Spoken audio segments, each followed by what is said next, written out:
everyone, Leigh Calvert here with the Oxford Street Partners real estate team at Cascade Hassan, Sotheby's International Realty. Here again with another interview for some past clients of ours, drawing on their experiences, hopefully to perhaps help you in your next move. Today, I'm joined by David and Kelly Wigen, who moved from Ridgefield to Camas in a connected move, bought and sold right during the same time. And I'm not going to draw any conclusions to what that was like. I'm going to ask them the questions. There's what I think it might have been like in my head, but you lived it. So thank you guys for joining me today. So 2021 market was a little wild, a lot of stuff going on. You bought before you sold, and not everyone can have the opportunity to do that. But talk me through your thought process on the move and overall, how stress levels, pressure to do certain things in negotiation with your buyer and your seller. How was that complexity for you guys? It was a challenge. I mean, it was very stressful at the time. Yeah. Because we had to sit, we knew that these situations could occur. Right, one where maybe there's an opportunity, we're fortunate maybe to find the right place and buy ahead of time, or the opposite, right? We could have sold the house and not had a place to move, and it was a pretty crazy market at the time. So there's a lot of stress. We had to sit down and kind of think about what would we do in those types of situations and what would we be comfortable with. In fact, even as we went through it, I think we stumbled a couple of times and tried to act faster because we thought the market was going to force us that way, and maybe almost made some bad choices, and we're able to reel back and rethink things. But it was extremely stressful, and I think we just had lots of conversations pretty much every day to try to work through that. Would you, it's been a couple of years now, would you have done anything different? Leasing in between perhaps could have given a more separated experience, right? And but would that really been an option for you guys to do, or we were set on trying to make a single move, right? Yeah, I think it was better to make a single move for sure. I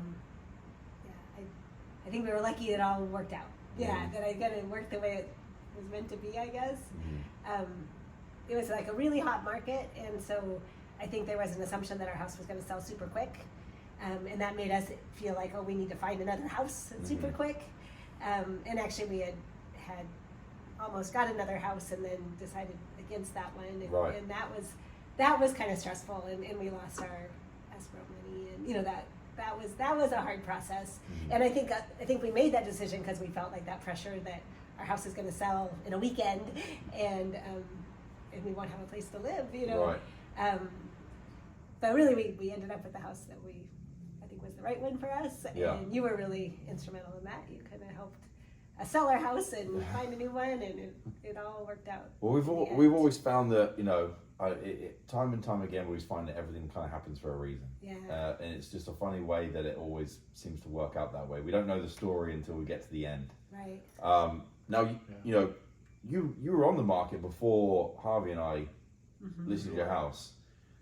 I'm not going to really talk much about the experiences, differences, or anything like that. But was there a notable difference to you in that listing experience or approach? Because we only know our approach, right? Because I don't know. I was trying to think back into the pricing and strategy or presentation. How was your experience with the prior agent, and what was that activity like before we switched over? Yeah, I think, and I don't want to be too judgmental and stuff, but I think the initial one really was around, hey, the market is hot. We can just get it on the market. It's going to take care of ourselves, and we don't really have to have a plan. I think and then what we found was, our house being a larger house, right, but not fully renovated everything. It kind of fit, looking maybe high end for a larger family kind of stuff, but a little bit difficult. It made it a little bit more challenging. So it wasn't going to be one of those, the day you put it on the market, you have 5 Right. offers kind of thing. And so I think that was the big difference, was people taking, I think that maybe there was somebody taking it, thinking that the market was just gonna take care of it, versus you guys actually came in with a plan. You said, here's what the market looks like, here's how this is gonna fit, this is why these numbers make sense. I mean, even when we talked about the offer on the new house, right? Yeah. Because we already knew there were offers on the house, and we're like, well, okay, we really want this one. What do you think we would have to get to? And we actually sat down and penciled it out. Well, based on these areas and these types of numbers, and me being a very analytical guy, that makes sense to me. So I'm like, that was the big difference, is I think we had a plan. We talk about strategies. We could actually, well, if we did this, this might be the repercussion or something like that. So, Yeah. Well, because your house in Ridgefield, I say Ridgefield, Mount Vista, it's kind of that crossing point between right. Ridgefield and Vancouver. I think the uniqueness about it is it had 3 levels. It did, right? yeah. Right. And we found at least a listing previously which really drew on that. I found that the pricing or the buyer pool for a 3 level is not the same Right. as a 2-story. Yeah. Right? We don't compare 3s to 1s anyway, but 3s to 2s, because there's far less 3s than there are 2s. Right. How do you compare that price? That buyer for a 3 level is just, it's different. Right. Thankfully, I mean, you had a great 3 level house, but you were surrounded by 2s. Right. I'm glad that we could go through that analysis together and figure out the right plan. Yeah, I think you were pretty upfront about that. We're trying to work through this as we go. It's not the typical kind of scenario that you're working with, but I felt like our together. first realtor was kind of disappointed that our house didn't sell like all the other houses were selling so quickly. And I mean, we were kind of disappointed too, because we were kind of given the message I'd like, hope they're they'd be gonna go, disappointed. they're gonna go in a weekend and it'll be sold, and it wasn't, and it wasn't really getting very many people to come look at it or anything. So it was a really hard decision to switch, because she worked hard and she was nice, and so that and I mean, personally invested, and she put some money in it too, and Right. we don't want to disappoint anyone either. Well, I don't think anyone ever goes into anything Yeah. with the thought that it wouldn't do it. Right, Right. right. I mean, I think it's the way you look at the data. Yeah. Right. So that was a little disappointing, but we were really glad when we found you guys. So that's cool. and felt really supported, and it was a much happier process. Now, from when you bought, right? Did you ever have your concerns on selling the property after you bought, right? Because there's a risk there. yeah. What kind of conversations or thoughts did you have with that? I mean, we obviously goes in with the strategy and risk assessment before you sign on the dotted line to buy something. Yeah. I mean, what were you thinking about during that time? If you can remember back to what your thoughts were on it. And I don't know if you remember, but we had a couple similar situations where we had buyers, Yeah. and then they backed out They for did. whatever Yeah. reason. Just, Yeah. right? Randomly. So, randomly, Yeah, right? it With was no 3 real reason. tries. reason given. And then different Um, reasons, family reasons, like nothing to do with the house. I think even, one of them but- was, we're not moving into the state after all, or Yeah. so. I remember one of them. The wife was driving it, and the guy was hesitant, and she had to sell him on the house. Right.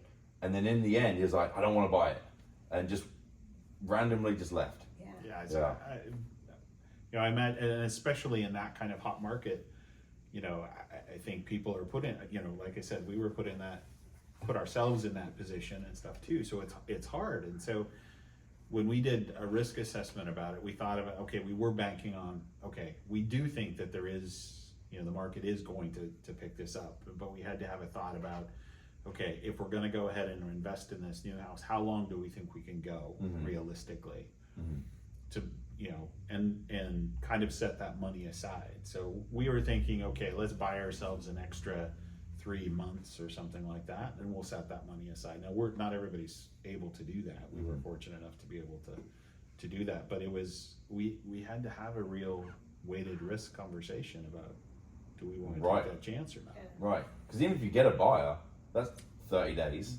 Right. And now when you were going through it, because you bought, did that help you with the mindset of your buyer going into it? Or, you know, for the same sense, you were a seller at the same time you were negotiating buying something. Did you ever place yourself in the seller's shoes when you were a buyer, or in the buyer's shoes when you were a seller, because you were going through it at the same time? Did that ever factor in? Probably, maybe subconsciously, I think a little bit more. I don't but know. Maybe probably a little. Yeah. I mean, we had talked about, so if it had gone the other way, if we'd sold our house first, we probably would have asked for extra time, Right. right? Instead of trying to close in 30 days, we would have tried to extend as long as possible, and I know other people were asking similar things. So in some ways, when we went the other way and we asked for the house, we, were willing to give them more time. But in that case, it happened to be a complete renovation and remodel. There was nobody in the house, so we were able to close as quickly as we wanted to. But I think from that perspective, we would have been more understanding to give people more time if they had asked for it. Nice. Let's touch a little bit on location, because you went from two of the key markets in our community. How Camas? How are you liking Camas? I love Camas. We love it. Yeah. What drew you to the area? I like the parks. I like the downtown area. The town has like a First Friday, and it's very quaint. It's walkable to lots of parks and green spaces and Camas Lake. Yeah. And I like all that. I like the diversity in the housing on the street. There's duplexes, there's renovated homes, there's just old homes. Seems to have a lot of character, and I like that. Yeah. Yeah. And then did you ever feel like you were in Ridgefield? No, felt like we were in Salmon Creek. Yeah. Vancouver. Right. WSU area, but yeah. You would lean on the Vancouver amenities more than you would Ridgefield, right? Definitely. Yeah. And where we were, I mean, yes, we had access to be able to walk around neighborhoods, and we had access to the campus and things like that, but you're a mile from the nearest store, right? So that's one thing that we really like about being at Camas is we're so close to that. I mean, we're in our neighborhood, but you've got lots of things you can walk to and go do, and so we're more part of the community now than we were then. Nice. So, in reflection, would you have done anything different with your move than what you did, or would there have been a way to have improved the experience? I think we ended up in the right place. Yeah. So I think we're really thankful for where we ended. The beginning part was hard, and I think maybe we would have communicated more. Like we did put an offer on another house and lost $8,000 or whatever, so that was a bummer. And I think we just felt a little pressure, and we had put in an offer that we didn't get prior to that. So I think we felt like, a couple. So we really felt like we needed to find a house. Putting an offer in and not getting it, right? Yeah, we had done that a couple of times. That definitely influenced us trying to rush on another house that after reflection, we're like, that's not the house that we're looking for. Yeah. Right. So, it was crazy. Finding the right house at the end of the process makes all your decisions so much easier. It's like, this is perfect. This is perfect. I guess maybe I would. I think we ended up with the right realtor, but I think maybe doing more research on realtors would have been a good. How many did you interview, by the way? Because we interviewed a guy. 6, I think. You interviewed 6. 3 the first time. And then 3 the second. That's really good. So actually, we tried to do our work. You did good, yeah. Because and the questions the second time around, when we were looking for somebody else, we partnered with the first realtor. We're okay. Now we really know. We've got a lot more questions for you. I think we're a lot more. Okay, let's change this up. Yeah. Let's questions the questions you learned from your first experience going into the second experience. What was different? What did you go in with? Because we interviewed a guy who interviewed 7 agents, right? And the statistic is 75% of people only interview one agent. Wow. Right? They just go with the first person they meet. And for us, we think that's quite alarming. Yeah. Because that is a roll of the dice on who do you meet, right? Right. So from your first experience, we learned and the questions were different. Right. What was different? For me, it was, a lot of the first questions specifically were more just the basic, what are houses going for in this area? And what's the average time on the market and that kind of stuff. Really basic, kind of simple things. And, what would we do in the house? Would you stage something? Do you see anything? These are some things that we've been thinking about doing. Does that make sense? Those are not bad questions, but they're really kind of, Pretty general. There may be general questions. So I think when we got to you, I really wanted more about strategy. I Right. want to know, how is this going to, I understand what you're telling me is that this is what houses have been doing, but is this house the rest of the houses? Right? What's your How is it strategy? relative to you? Yeah, Right. and you talked about, I wanted to know who's your buyer set? Is it people coming from here? Is it, I think you gave us a list of, these are the markets that most of these people are coming from, and you kind of specialize in out of town placements and things like that. So for me, it was very much wanting to understand the tactical aspect of what you were trying to do and how that was going to work for us. So you went from what's going on in my neighborhood to how are we doing this? Yeah. Right? Yeah, I love that because I think that is really what separates a lot of people. Right. Because we can spew out data all you like. What are you doing with it? Right? That's really good. And and from the agents you interviewed, no names, right? How are agents responding to, I'd say, the second round of questions, right? First round, I assume everyone was just coming in with the same data, right? Or did you hear anything different? I think the first round, I went for the person that I thought was the friendliest, had the nicest person. Yeah. That I connected with. Who do I want to work with? Right. And then I think the second time, you're great, but it was less on personality and more on because that doesn't, at the end, doesn't matter as much as who's going to help us really sell our house. Yeah. And we had learned something, and maybe we should have already known that, but our house didn't sell like everybody else's. It wasn't super hot, and people weren't, knocking down the doors to buy it. So we needed a different plan, and someone who was willing to invest in that time to figure that out, because our house, for whatever reason, was a little more unique or different, and wasn't doing well. I think it was just such a hot time on the market that realtors didn't have to work very hard, I don't think, sometimes, to have houses sell. Right. So we wanted someone who was maybe willing to work harder. Yeah. Because ours wasn't selling. Yeah. And that's a bummer. Well, and a big part of it too is because of the original questions, right? We knew we were going to be in a space of, we were going to have to, if we found the right house, which we did. And by the way, we contemplated 3 really good houses on that same day that we put that one offer in before we made a decision. It's no, this is the one. We're going to go for it. Let's strategize on how we're going to do that. But we knew going into that, we had to have somebody with a good solid plan behind us to rely on to be able to sell the house. Yeah. Well, I think that's key, right? Because by signing something off and buying something and going, well, we'll just roll the dice and see what happens. I think that would be super stressful. So obviously a lot of the move is tied with getting the right result. You needed the result on the sale, but you needed the result as well with having the right property to move to, right? Tell me about what made you say, you know what, that house was the one we were meant to buy, right? And we're going to make this risk now to get that house. What feelings what thoughts were going through your head, and what identified that one? I felt really excited about it. Yeah. It had lots of character and a great neighborhood, and I think I could really see our family living there. It also was close to my daughter, who has three kids, so grandkids, so that's a bonus. Yeah.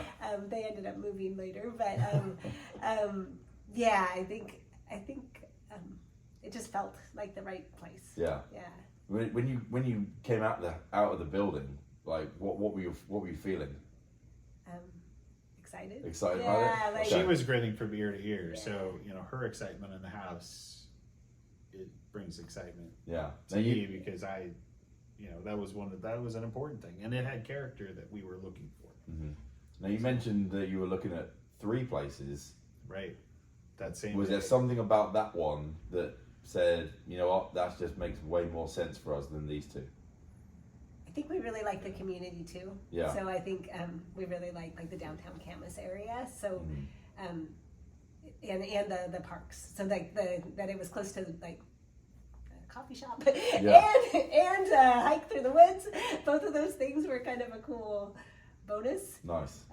Yeah. And it gave us the right floor plan for our son family, and stuff yeah. too, so that we could keep him close and monitor and all of his needs and stuff like that too. So it was accommodating all of the factors that we actually Yeah. wanted, and it had a lot of new development character and stuff like that we like too, with kind of older vibes. So. Mhm.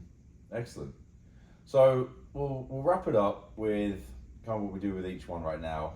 A little piece of advice for perhaps you before you went through this experience. Someone watching this down the whatever channel they're watching this on right now, if they're thinking about, they're looking to make a move, they have something to sell, something to buy, are there key piece of advice you would tell themselves, or what would you tell yourself before you had gone into that move yourself? Yeah, I think our intention going in, knowing we had a place to sell and we're looking for a place, our intention was always to sell first. I think that was the safer place to go, and my advice would be that's probably the first thing you look at. But understanding that doesn't always work out, you find the right place, you have to have a backup strategy, and you have to understand, what are you willing to do, right? Yeah. Financially, everybody's finances are different. What can you afford to do? What kind of risk are you willing to take on? And what kind of factors influence that? And I think honestly, you have to go and you have to say, what is my plan? What am I, what limits can I stress if that one comes up? So I think you just have to be open and willing to put that, write that down and understand what your limitations are. Nice. Excellent. Yeah, that's good. and I think you just have to have faith that it's going to work out. Yeah. And that the right house good will feel realtor. like the right house, and a great realtor. Mhm. Yeah. All right, excellent. Well, thank you guys so much for coming down and joining me and sharing on your experience. It means a lot, and hopefully, again, I believe there's people out there that are going to go through that experience like you had before, that need someone else to lean on. So anyway, hopefully anyone here is watching this, hopefully you draw on this experience, you can learn from it. If you have any questions, please do not hesitate to reach out. The strategy, pricing, approach is very important. Not every house is as simple as each other to market and find the right buyer. But hopefully, please subscribe to the channel. Catch more videos like this in the future. Thanks for watching. See you again soon.